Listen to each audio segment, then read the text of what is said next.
Cebu City. They are Waiting harmless for and our please car. don't chase them. And for those who swim, We're going you to are not allowed to apply another sunblock, island. sunscreen, or any skin protection or oil.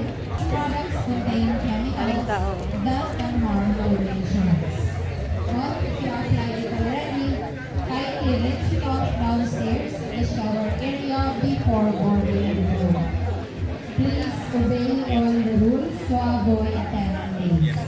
There are sea wardens monitoring the whole operation.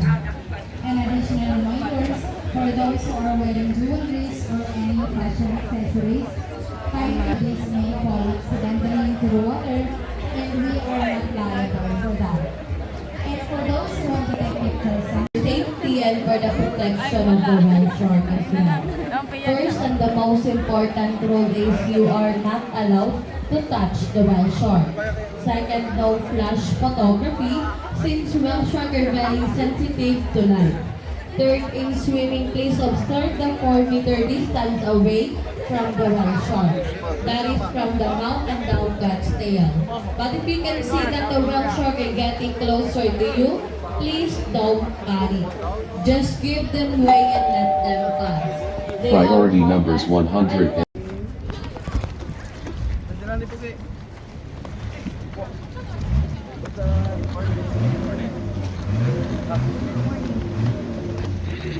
Macam Bertut.